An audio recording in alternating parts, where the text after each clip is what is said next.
Yes, a beautiful Sunday morning munange program tumusake Kibumba olwembolo olwobulire my dear. It's such a beautiful song. Kansubire nti lulina ekyenda olokyerukoze mbulamu bwewe ng'omuntu n'abakwetolloire ni family yo niwe mwene. Did you in the morning was twike osabye ku Katonda omutenderezaako omwebazizaako wamukoba nti owaayo abandi balambere basitwike nga tibalamu olengeizaako wabona nebawo basitwike obatasitwike. He is a caring God. The more he cares for us, that is how we are supposed to care for others. Kubirako omuntu isimu omukobe nti program tumusake Kibumba yo yatandise era wasizo otyani wali kujja okulambala munange sula bulungi.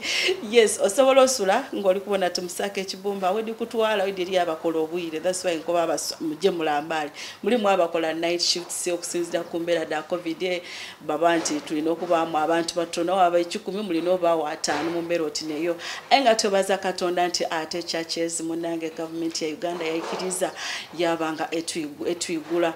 This is among the testimonies that tulina munange abantu abasinga obungi babayiti bakasa but I was so surprised nga buli wendi kubita ndi so surprised nga buli wendi kubita ndibona abantu bali kujja mu kanisa bangi but nga you know this thing always happens bisera bya Christmas mu bisera bya Easter but this time of covid nga kiraga people mobayire ewakanga timusaba then abaitibona the need for that kuba nti you know tutitibya tuambala to Christmas every day. To me I call it is a Christmas, every day is a Sunday, every day is a God's day.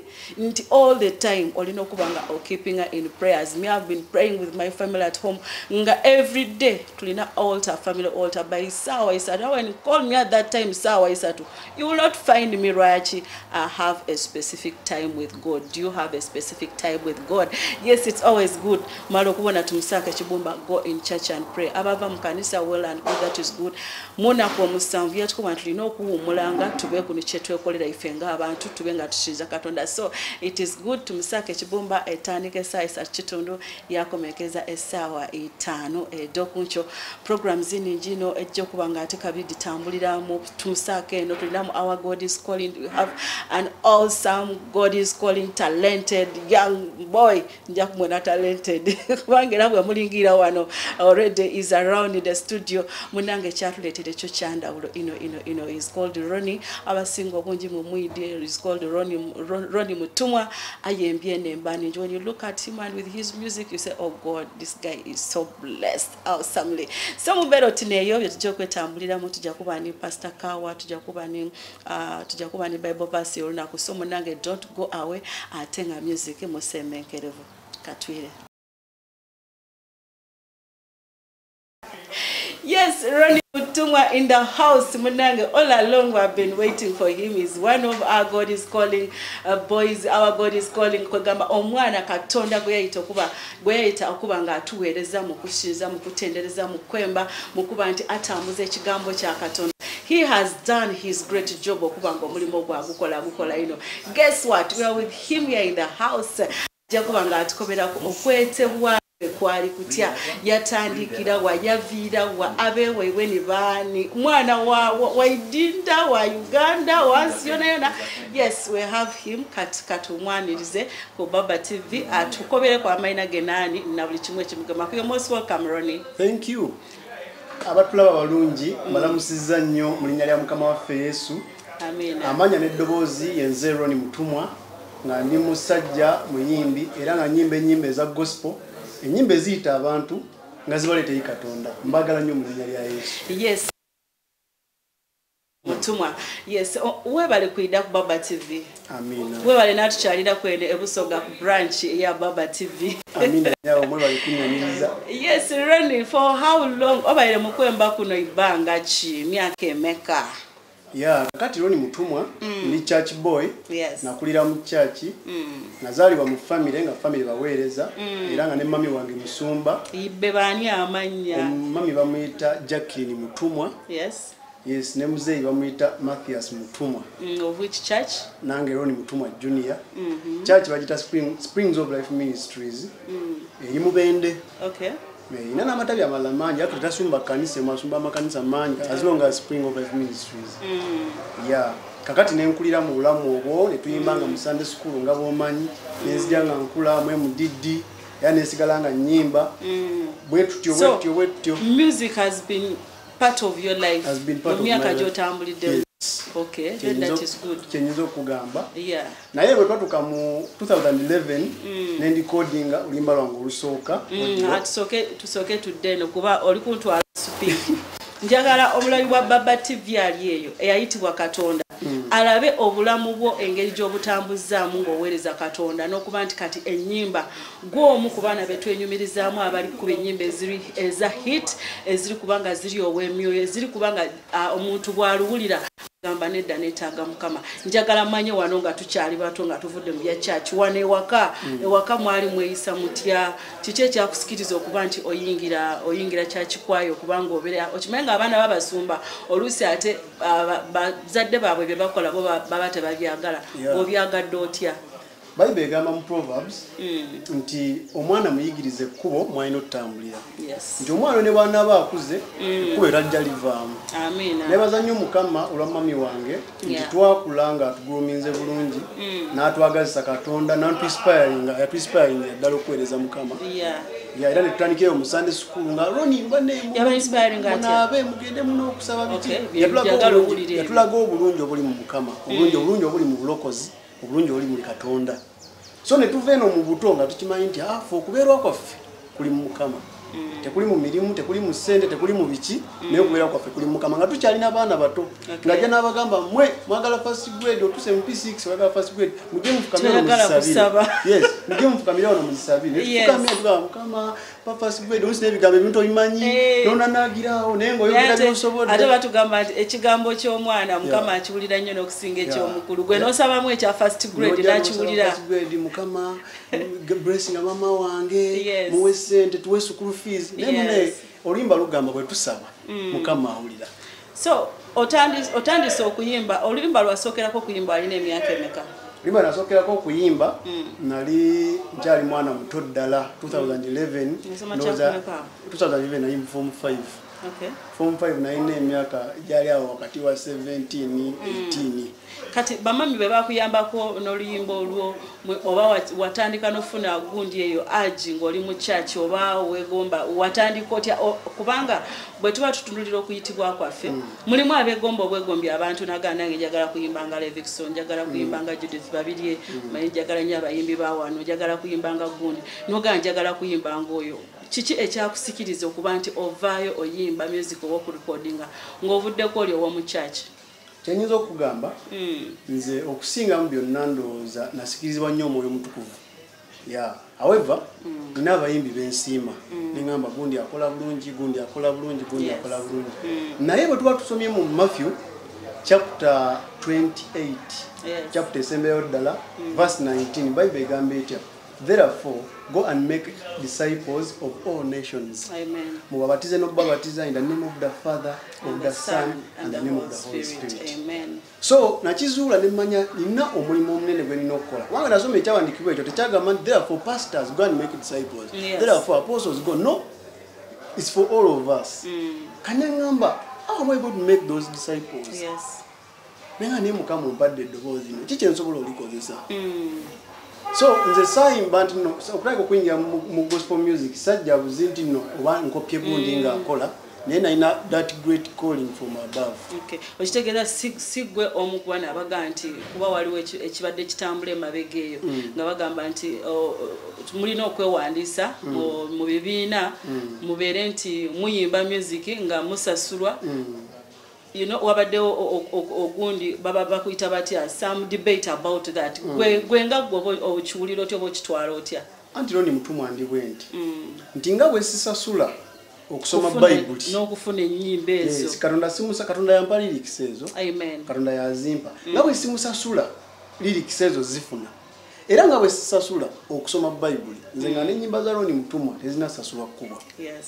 Kubanga z'ennyimba z'ennyimba it is my Father's business. Yatugamba to get making disciples of all nations. Amen. So I'm doing my Father's business. It has nothing to do with me. Era ennyimba ziba zino era bw'okwata kayimba ka Roni Mutumwa abatuuliza abalungi abatulaba sasa nyanga bosobola kakube nga bosobola. I love that so much kubanga abasingo bungi baliko bali eyo nti ate music wange TV dino musasulira radio dino musasulira but he has come out opening akoba nti ye music we Katonda yamweta kubanga atambuza ekigambo kye yayita abantu bangi no ayo buli omu yamweta muki mu nkola ye buti yewe yamweta okuba nti ayemba ni lyrics byonna byonna ebigiramu n'emboomo biri packaged lwakuba Katonda n'abimwere lwakuba omwoyo omutukuvu n'amulungamiza yasalawo yakuba nti nga bwe bakimpayira obwerere kyawandiikibwa mu Bible zena kankole ki kankipasinge on bwerere so kitegeeza ki nti omuli kulumukira kitu kidogo mwidda kujokweyagananga you are no more because you are not doing what you are told to do.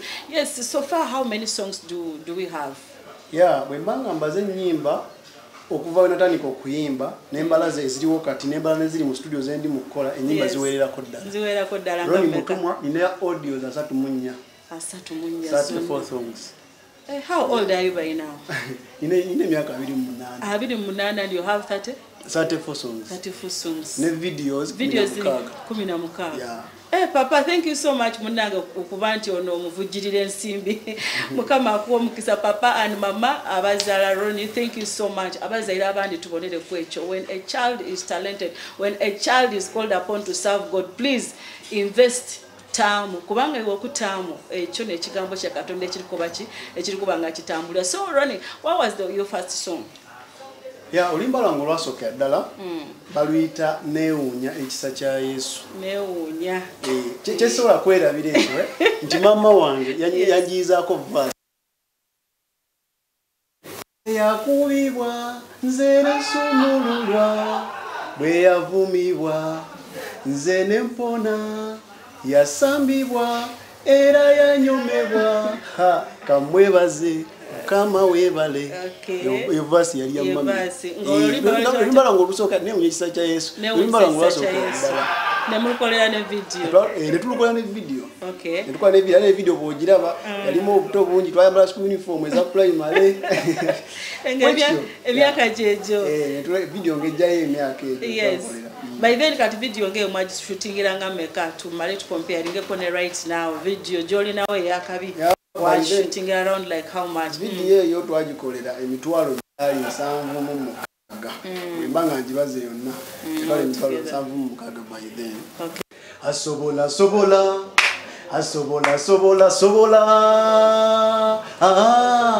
yes asobola don't you worry my brother just believe you no go worry my sister just come yes asobola I love that yeah. God Katonda asobola mulimbera mulim chona cholimo eza chata sobola oidi rwachi. Do you know why he is able? Do you know why today obaba ito chindi chitegere before you were created mu mabunda ga mama wo before mama wo ni baba wo kwida walala Katonda yatutonda emyo yagitonda lunakolala so kitegeza nti omuntu waba yakutonda ngo kaina kwida mabunda ga mama wo ngo kaina kutegera kitegeza nti alina bingi byali yakutegekeire ekisere kya kikutegekera so buli kikutuka ku buli kyewetagisa in your life just go back to your father and ask him. He will give you everything you want. So that's why I love that song asobola zena asobola for me has done a lot for me.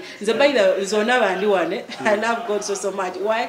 Kubanga manyiti kyasazeewo ne bwemba nkisabye akimpeerawo. Most people don't want to okuba nti ekyo bakitunulira nnyo naye at times we should always follow that nti Katonda asobola. So obadde otunyonyola how did you derive to that song walufuna otya?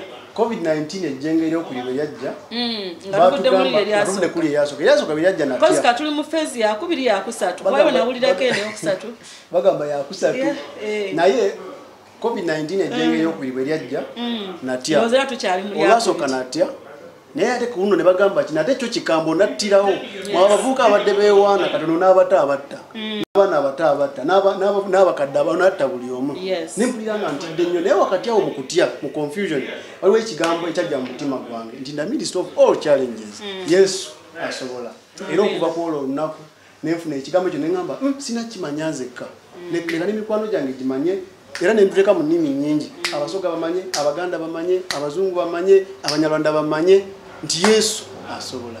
Mutumwa oli wa tribe Roni mutumwa ni musajja munyarwanda kuba waliwo mu lulimba kino nasobola lulimba kyo ndabye different languages asobola alimu ennimi nnyingi abadde mukama alimu ennimi nnyingi baza ngesinga zonna mbuliddemu kono olusoga mulibeeramu olusoga mbiyimbira ddala kati tutwogere mu lusoga kuba kasita lwaki oluyimba ate nga okulogera olutegeera Yiza n'okuluyimba naye ate nesirwogera perfect. Oyinza okulemba ate yaba nga tasobola kulwogera. Yes, Ronnie, ojja tukobera ku buzibu ki bw'ogire ng'ofuna mu kwemba kuno?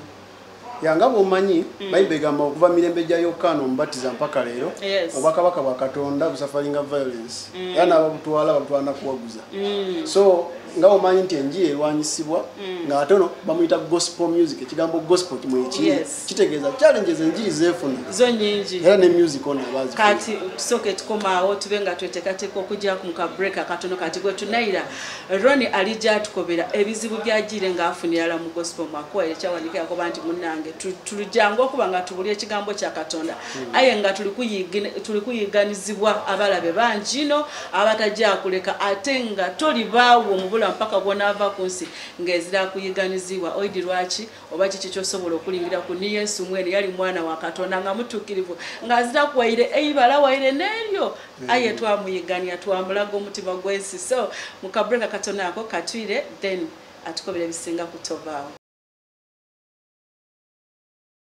Yes, right now we are back with Ronnie alitukobera tulesenga alitukobera obuzibu bwajire nga bitamu mukuba ngayembe nembadino twenda atukobere bwali otandika okwemba Ronnie ngoka ali muto wafuna mukuko obuzibu bakufosinga ku chichi nawe kyatuka nga kikuzitoweire obanga kikukalubiriza ko oba iwe the whole of your life ngo oli muto ngo oli okwemba kyali kiku chakwangwira it was easy for you. Choino kumanya Sister Diana buli kintu kyonna kiba ne ups and downs. Yes. Kati wano up downs ezaaliwo oba okalwizibwa okwaliwo nti oba bwe nali ntandika si buli muntu n'ategeera nti wayitibwa. Yes. Ate si buli muntu n'akyokola nti ajja kyagala mu mukulu. Ya kanasanga muko ku rejection awo mutandikwa. Rejection yali eta. Rejection ni ugenda kutuka mu before ne muyimba ku mukolo wasachula najja n'ayimba nawe nojja n'oyimba bagamba gobadde oweza mukama gendeka ukitegeera gendeka bagamba oli wasachula nti amaani wewe kikwasa n'otusonyiwa tulina kayo obutwala 3 n'emune gendera watusonyiwe banange oli gospel ukitegeera so kati ebyo nawe yali challenge ya n'ebitala ebisingako ku ebyo nti otuuka mu bifalo media houses ezimu nga gospel music tezimutegeerako ddala naye ne baza mukama ku Baba TV di TV etya mukama ate mwagalira ddala naye olwo media houses woyinza otutuuka munnaye na gospel music tebamutegeera ya no so no ba challenge nti no nyimbo zitaddeyo no ziforcinga zikubwe nenge nyimba tezikubwa naye ne baza mukama nti atera enaku zino kitu mukama agenza akyongera mu obwangu agenza akyongera mu obwangu nemulanga ali mukunte wedusinga mbife ebyenjawulo kubanga muweereza. Okay. Yeah, that is beautiful. Era nja kusaba president waffe kozi yani gospel Laneke banda mayo manyi mulala kubanga gotayogera Laneke oba ononya miggo. Yes, nja kusaba president Laneke ojja kubanga okwatagana ye abere naye nga akuzaako wano mu gospel explosion gospel mix gospel jam yes gospel jam sorry aberenga naye akikwasaganya tukulabeko wali live ng'okikuba tulabe Yesu wasobola ng'onyenyamu kubanga enakudino munnange bakobamba agali benjole otitambulira mu mbeera otineyo. So first tell me how many videos zogambe zolina? Videos 16 yeah kati njagala ompeeko endala 2 tufunye yasobola yes waliwo oluyimba olulala era waliwo ni mutumwa baluyita Yesu akomawo yeah Bayibuli egamba nti kubanga mukama waffe yenyini aliko okuva mu ggulu n'eddoboozi ery'okubwatuka era n'okumyansa yeah so mu ngeri yonna natusuubira mukama waffe okukka okuva mu ggulu okujja okulona abalonde be ngera bwagamba nti no is coming for a church without a blemish without a wrinkle ikanisa lyagenda okudda okulona so bwenasoma ekigambo ekyo nekinkwatako nnyo nengamba tetuganye tuyinza okuba twagala Mukama tuyinza okuba twagala Katonda naye obulamu bwaffe tubutambuza tutya naye enkolagana yaffe ne Mukama eyimiridde etya kituufu agenda kukomawo nga agenda kujja okunona ekkanisa ng'oli mukwano gwe agenda kujja okunona ekkanisa okugikwakkula ogitwala mu ggulu nga muli mu good condition naye nga mukwatagana bulungi kukwatagana mutya waliwo omuvubuka ali alikuwulira ebigambo byogera naye nga takitege kanyogedda n'oyo omuvubuka yennyini muvubuka ali eyandaba oyinza okubeera eyo kituufu n'ovimba n'oli eswaga wali wonna n'obawa akabi nnyo naye at the end of it buli kintu kyonna kyonna kye tukola ku nsi tugenda kiweera accountability embalirira ojja kuyimya mu maaso ga Mukama agamba loni mutumwa sooka ombulire oyina nkomyewo okunona ekkanisa ng'olina emyaka emeka nti 28 okuva ku myaka egitegeera egisookerwako gye twandika nti emyaka 12 okutuuka ku myaka 28 tuwe embalirira y'obulamu obutambuza oti bwe wali ku ssomero tubulire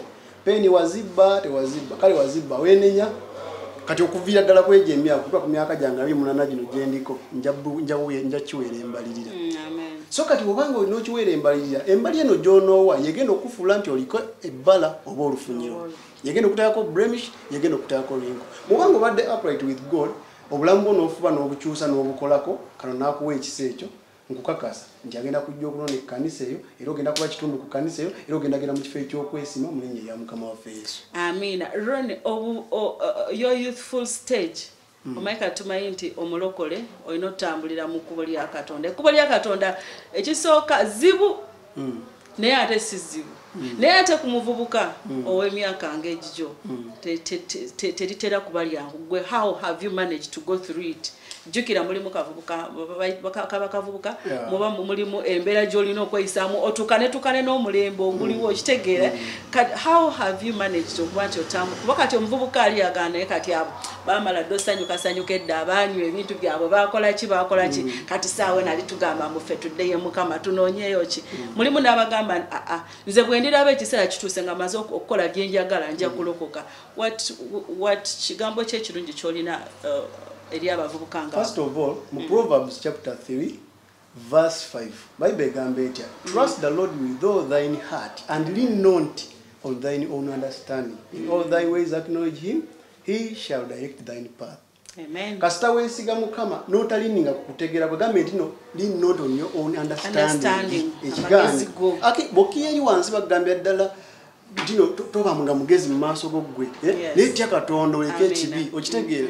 Kati nze nasalawo ne ngamba wankubadde okuvimba nkwagala wankubadde njagala okuba nange ndi muvubuka ndiondayo ddala naye bakakasa bagambe nti ne mu bulokole sape weeriri bakamba buliko ekintu kimu nti kasa tukwata focus yaffe tugiteeka ku Mukama ne tumutrustinga ne talininga neteesigama ku kutegeera kwaffe ng'abantu naye ne weesigama ku Mwoyo Mutukuvu kubanga Bible etugamba etya we walk by faith not by sight. Those who are led by the Spirit of God be baana ba Katonda. So omwoyo buli watukulembera n'agenda before us nkubuulira amazima osobola okuwangula obulamu bw'obuvubuka osobola okuyita mu adolescence stage eyo nga tekuaffectinze ate bakakase nti bwakkiriza omwoyo yakugambye gwe naokera ku makya ku Sunday n'ogamba kantekeko n'enkofiira omwoyo n'osooka n'oyogera n'omwoyo wo yakoba nti enkofiira edda akuonekera bulungi ti ndina ate kabiri edi gy'okola ki oba ogyambaire ng'abayaayo ogitaire wano nti oba ejyaba akugwenize nti Katonda akulungamiza ky'ojja okwambala okuva ne kale k'osoosaayo munda ng'okuba nti owaaye Katonda bw'ayida yandagaana nga ak'omunda kaliku ekitulika nankolera iwe mwene omwoyo yakoba ati besooka okaleke because all the time tutambulira mu kuba nti tweteekereteekere Katonda so aligeza kukobera nti iwe omuvubuka oli eyo wena mukuweereza Katonda tulina esappe mu Katonda oyenda kuba music mu church tukuba music mu Katonda olikwenda kuba nti oba ku projects dokola mu church muba mu projects bwogemagana n'aba botambula n'omuntu omutuukirivu oba omulokole oyida kuba ekyo bw'onootambula n'omuntu alikola ebintu bye nga bw'agenda nga taligobera Katonda nga aligobera Satan, you're going to be that. So he's telling you munange tambula n'omwoyo omutukuvu ajja kuba nga akolera ebyendawulo. So far you told us how many songs osobola then Yesu asobola n'akomawo mumaliriza kati oluyimba olwokusatu ngendo bbawa baluyita abadde Mukama naye tuwaddemu akapiira olwokubiri asobola akomawo mbali sinalubawo kati abo tubuzaabuza Katonda yatonda ensi nagiteekamu abantu tumugulumizenga bulijjo naye bino ebyensi bibuzabuza bichanga waliwo emize gino egitukyusa ne gitukyamya netwerabira Katonda ulira akomawo Yesu akomawo kunone kanisa okutali bala waberufunyiro. He is coming back. That day is any time. Katonda alikuira ekiseera kyonna tolinda mbu bwana bali kuida njamu kwa Katonda ndize no wondo ko bichi. There will be no time for that. It will be too late for you. This is the time munango likuona Baba TV program Tumusake Kibumba obengo tambula ngoira ewa Katonda benga atekabiri akutambuza akukolera ebyo bya kutekera ng'omwana kuba Bible tukoba nti yatukoba nti wetunasabanga anatwa bwetunakonkona aida tugulira. So a lot of things in the package eya Katonda kasitobo litambulira mbutufu bwa. So Ronnie, those are two, then the third one, because I told you 3 of them. Olwokusatu balwitabadde Mukama. Yeah, nakizuula nti nno mu mbeera nana gye tuyiseemu oba embeera nana gye tuyitamu maanyi ga Mukama ge gatuyamba. Tunyonyoleko embeera ekuggisaayo oluyimba olwo. Embeera tugisaayo. Kuba embeera ze tuyiseemu nnyingi nnyo naye bw'otuuka n'ogamba owaayi kanjiyimbeko ensi naye kuba waliwo omulala ali kuyita mu mbeera ng'eno kiba kitukolera. Naye oluyimba olwo nali ku kitanda nga ndi mulwadde. Ya olunaku lwakya lumu nga seewulira bulungi ne ngenda mu ddwaliro ne ntuuka mu ddwaliro ne nsanga nga mbeera nga mbi. Oba nawe walwalako corona? Teyali covid. Embeera nga mbi. Naye bwe natuuka mu ddwaliro embeera yali mbi. Naye ne ntuuka mu ddwaliro ne nsanga abantu ate benda nga nina okwebaza Mukama. Nga wesingako ate ku mbeera eyo. Amagulu bagawanise abala bali mu mbeera eyo okunyigizibwa etali emu oba etali ndala. So ne ngamba naye abadde Mukama yatuyamba. Mali banga ino nanga Mukama nangabirira Mukama nandisa Mukama nanywesa Mukama nanyambaza bwe naye tunulira nentumula n'abantu abalala nempulya kinetaagisa okwebaza Mukama. Waliwo ka story kana akampi ennyo kenso okukubulira nti waliwo omusajja ali mwavu nnyo nga embeera buli ngasigaza nusu ngasigaza akasente katono nnyo akagula nnyingo za kikajjo 2 naye omusajja n'agamba naye Mukama ovuddemu nnyo erondekeredde oba ka story kali kako gwe kenyini. It's okay tugende naye nakangulezi n'ennyingo z'ekikajjo 2 nzirye nfe era nagula ennyingo z'ekikajjo 2 nazisusa naleka nazirya nayamuka agulu kaso naga ngenda genda nfire ku lusozi waggulu mbeera eyo nvundire eyo ng'awulira ensi ekomye nga takyalina wakudda. Omusajja abali ku nnyingo ey'ekikajjo esooka ali mu kwambuka bw'agirya bw'atambula yagenda tunula emabega nga waliwo omulala ali mu kubiddamu ebikuta bino byasuula ng'ebikuta bisuula naye nga lugaya ate naye ava mabega jakibonda naye n'akiddamu n'akikamula kyokka noono naye enjala emuluma. Ate kati noli naye yakikamula mbu yakisuula nga waliwo alina okukirya akimire. Omusajja manti yalowooza yagamba ate nze Mukama nkoze bulungi bwe mba nga ate nze nsobola okubaako nange erefuti oba zenkola ne wabawazi omulala azikozesa. So kati kugamba ntya muganda wange nti mu buli mbeera yonna namwoyita si gwali obubi ennyo abadde Katonda gwo kubanga okyali mulamu. Bangi bafudde abakusinga ssente abakusinga obugagga abadde Mukama. Kati tupulireko your best Bible verse. My best Bible verse.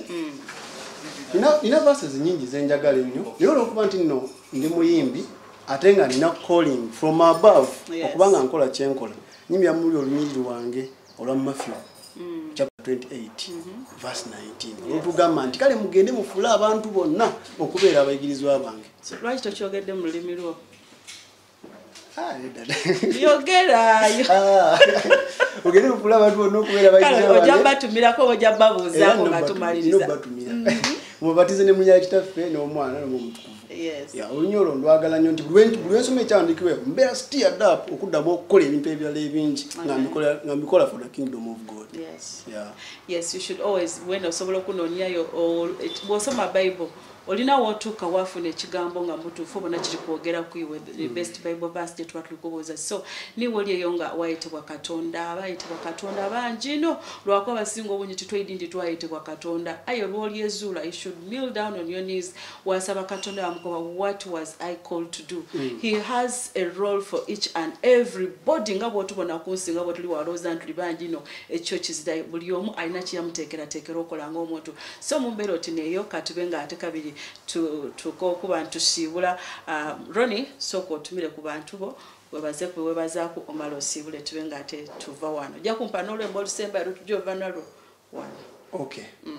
katolimba olusembayo nabansoka na soko tumire kiloke olusembayo kakati ntumira nnyo abooluganda aba Kingdom Faith Power Center Church nkimanyi kwe muli mulaba mbagala nnyo mu linnya lya Mukama waffe Yesu n'omusumba wange Bishop Church wanuka Kaisali kutumiddeko nnyo mu linnya erya Mukama waffe Yesu ekirala Ronnie Mutumwa enyimba zange ogenda ku internet noteekamu Ronnie Mutumwa bajja kuleeta site kasoba ngoli ku Google bakweta site zonna kwendi so zino site za music MP3 jaja how busy YouTube Spotify yonna music yali mulinnya lya Mukama waffe Yesu n'ekirala wanga tosobodde kukola ekyo nina website yawuja genda oteekemu www.ronniemutumwa.com era music ojja kuba omusangayo enyimba eziyita abantu bazibalete eri Katonda enyimba ezibulira enjiri eza Mukama waffe Yesu. Amina. Tweyanzege webale kwida ku Baba TV program tumusake Kibumba all the way from Kampala to here to Jinja tubenga tusobola okuba kuniwo olwe Sunday today. Many are there are blessed because of you okwida abandi bali blessed because of your songs abandi they are blessed because you have stepped in this land of Busoga munanga mumbero tune. So anyone oliyengenda okuba nga hosting wa program tumusake Kibumba you can come to Baba TV tulina branches tulina Ntinda twabani wana Ndinda so you can even find me on my Facebook social media dona ndi ku Kisambira Diana you'll find me mumbero tineyo nkoba nti program tumusake Kibumba ekajira mu maiso munange tovao